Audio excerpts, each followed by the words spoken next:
अस्सलाम वालेकुम, मेरा नाम डॉक्टर काशिफ मलिक है। मैं आपका दोस्त भी हूँ, होस्ट भी हूँ।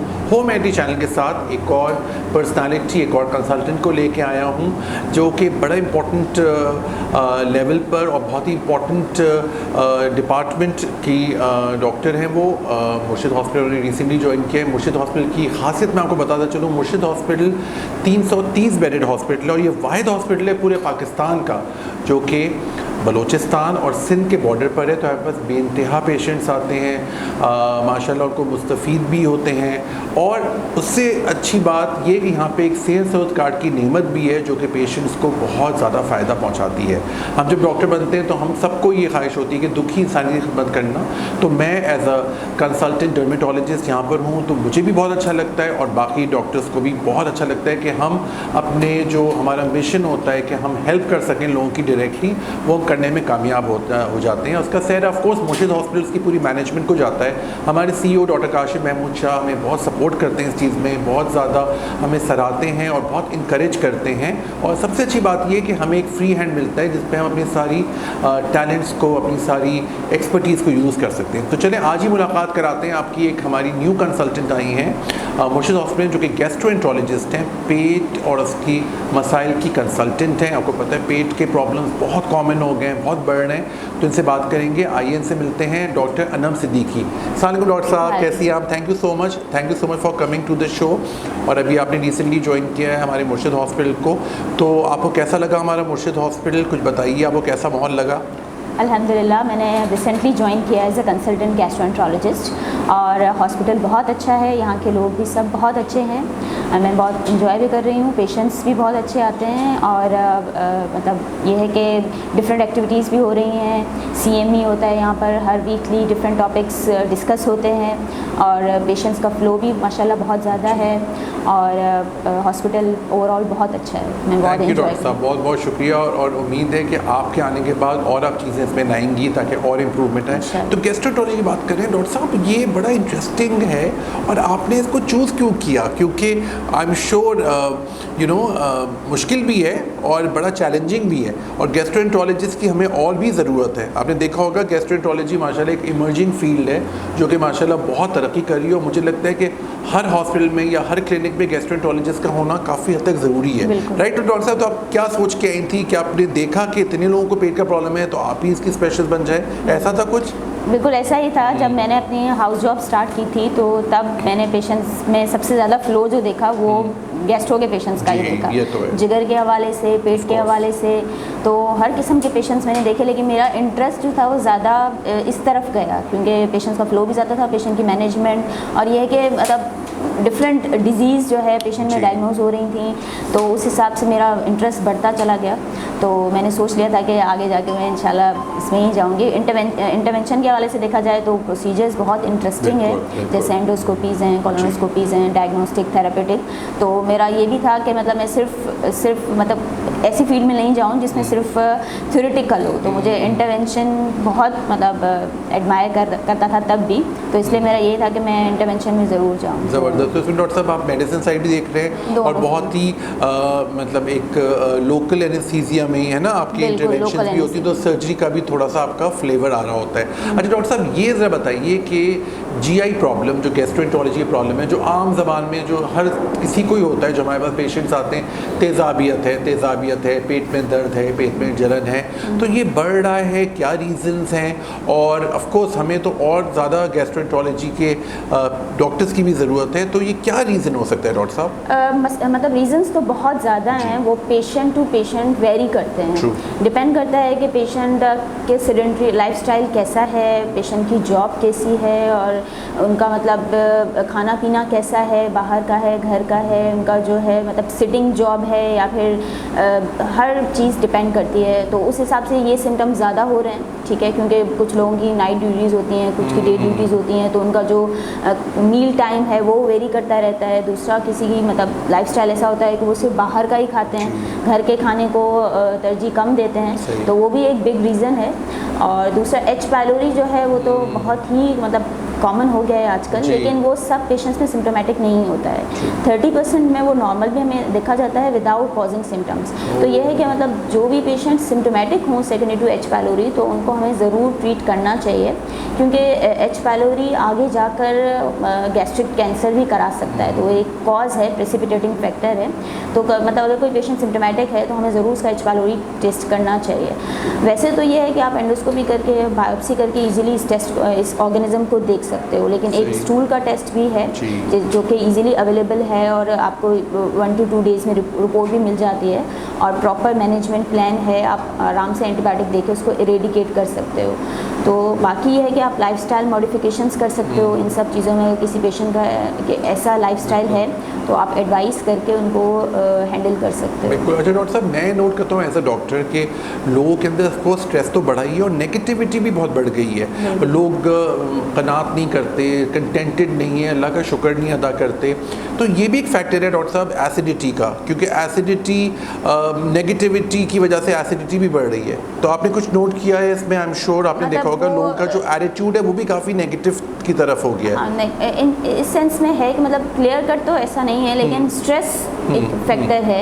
इन सारी चीज़ों या कई सारी चीज़ें होती हैं तो अल्टीमेटली पेशेंट का लाइफस्टाइल डिस्टर्ब होता है। उसके लिए तो पूरा जीआईडी ट्रैक डिस्टर्ब होगा, क्योंकि ये सारी चीज़ें जो चीज़ें लाइफ पे इफेक्ट करेंगे वो हेल्थ पे इफेक्ट करेंगी। तो इन सब चीज़ों से अगर बचा जाए तो आपकी सेहत भी महफूज रहेगी। ठीक है। और डॉक्टर साहब थोड़ा सा लिवर के हिसाब से बात करते हैं, क्योंकि लिवर ऑफकोर्स हमारे बॉडी का बहुत इंपॉर्टेंट और बहुत बड़ा ऑर्गन है, जिगर जिसे हम कहते हैं, उसके भी प्रॉब्लम्स बढ़ रहे हैं। ख़ास तौर पे मैं देख रहा हूँ आजकल यंग बच्चों में जो ओवरवेट हो रहे हैं, वज़न बढ़ रहा है बच्चों का।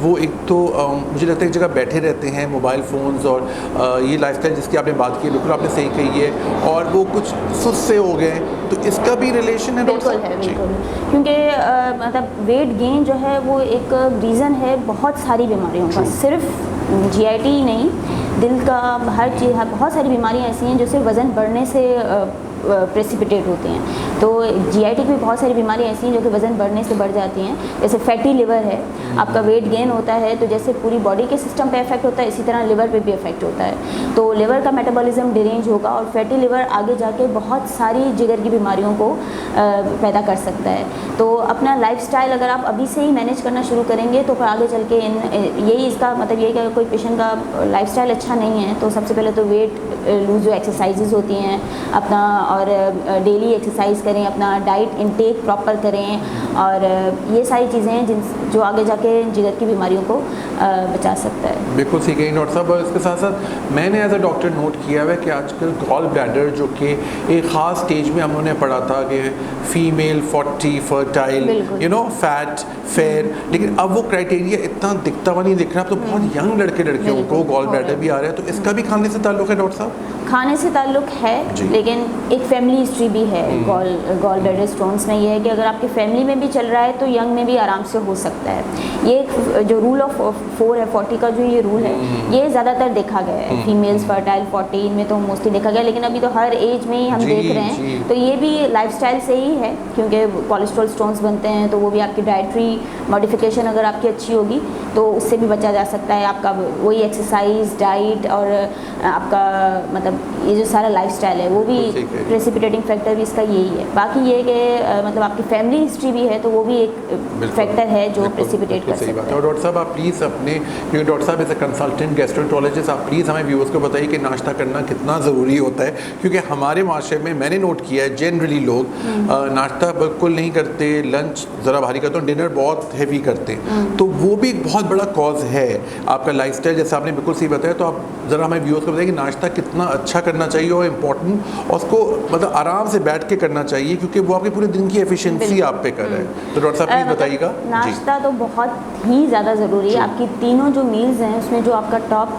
प्रायोरिटी है वो आपका ब्रेकफास्ट है, क्योंकि इसमें क्या होता है आपकी ओवरनाइट फास्ट होता है। तो उसके लिए अगर आप सुबह का नाश्ता स्किप करते हो तो मतलब आपका सारा जो दिन का हर मतलब सिस्टम है वो डिस्टर्ब हो जाएगा। तो इसके लिए अगर नाश्ता किया हुआ होगा तो आगे आपको मतलब पूरा दिन चलने में आसानी होगी। ओवरनाइट फास्ट का जो होगा आपका मेटाबॉलिज्म बरकरार रहेगा अगर आप सुबह का नाश्ता करते हैं। और ये तो हुज़ूर अकरम सल्लल्लाहु अलैहि वसल्लम की सुन्नत भी है कि सुबह को नाश्ता जो है वो पेट भर के करें, उसके बाद फिर रात का जो खाना है वो जितना हो सके कम मतलब उसमें लें, और उसमें रात को सोने से पहले मतलब 2 घंटे का गैप आपका लाजमी होना चाहिए। तो हमारी मतलब बुक्स में भी यही है कि आपका रात का खाना और सोने में भी आपका 2 से 3 घंटे का गैप बहुत ज़रूरी है, क्योंकि कुछ लोग ऐसे होते हैं कि रात को खाना खा के फ़ौरन सो जाते हैं, तो वो भी ये एक डिस्पेप्सिया का कॉमन एक प्रेसिपिटेटिंग फैक्टर होता है कि आपका खाना खाया हुआ होता है तो वो फिर आपका हजम नहीं हो पाता है सही से, तो सुबह फिर इनको सिम्टम्स हो रहे होते हैं। सही कह रही हैं। डॉक्टर साहब, IBS है, इरिटेबल बाउल डिजीज़ सिंड्रोम कह लें इसको, ये इसका बड़ा टेंशन है लोगों को, और उसका लोग सब कुछ कहते हैं कि इसका कोई इलाज नहीं है। तो आप क्या कहेंगे एज अ गैस्ट्रोएंटरोलॉजिस्ट? बिकॉज ये काफ़ी अब भी मुझे देखने में, मुझे भी रिसेंटली बहुत ज़्यादा दिखा है, आपको तो माशाल्लाह आप स्पेशलिस्ट हैं इसकी, आपके पास तो आते ही होंगे, और तो इसको हम किस तरह से डील करेंगे? इरिटेबल बाउल सिंड्रोम जो है इसमें पेशेंट का जो फैक्टर्स है ना वो ज़्यादा मैटर करते हैं एज़ कम्पेयर टू ट्रीटमेंट, क्योंकि इसमें पेशेंट का स्ट्रेस, उसकी लाइफस्टाइल और उसके जो मतलब सारे जो फैक्टर्स हैं एनवायरमेंटल वो ज़्यादा मैटर करते हैं। एज़ कम्पेयर हम ट्रीटमेंट देते हैं जस्ट टू मतलब उसको एक स्टेप अप करने के लिए। अगर पेशेंट खुद मुतमईन है अपनी मतलब अपनी सारी लाइफस्टाइल्स और अपनी जो कॉमन फैक्टर्स हैं उनको मैनेज कर रहा है तो मतलब फिर ट्रीटमेंट बहुत अच्छा इफेक्ट देगी। लेकिन अगर वो सारी चीज़ें सही नहीं है तो फिर ट्रीटमेंट का कोई फ़ायदा नहीं है। तो मेन जो फैक्टर ये IBS में कि पेशेंट का खुद पर कंट्रोल बहुत ज़रूरी है। जी डॉक्टर साहब, एक और चीज़ देखी गई है कि ऑफ कोर्स आजकल मैंने जो नोट किया है, स्मोकिंग बढ़ गई है, वेपिंग बढ़ गई है, ड्रग एडिक्शंस बढ़ गई हैं बहुत ज़्यादा। ये तो इसका भी तो कितना बुरा इफेक्ट है आपके स्टमक के ऊपर, और लोग इसको बहुत लाइट लेते हैं, एक शीशा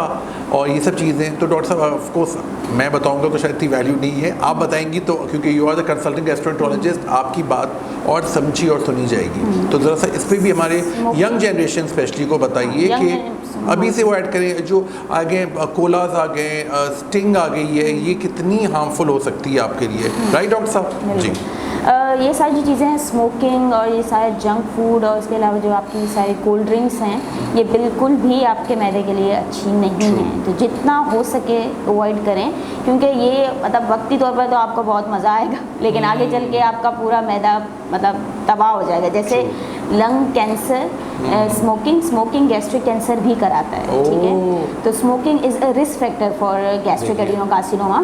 तो बैरेट इसोफेगस के लिए स्मोकिंग बहुत ही मतलब एक मेजर रिस्क फैक्टर है।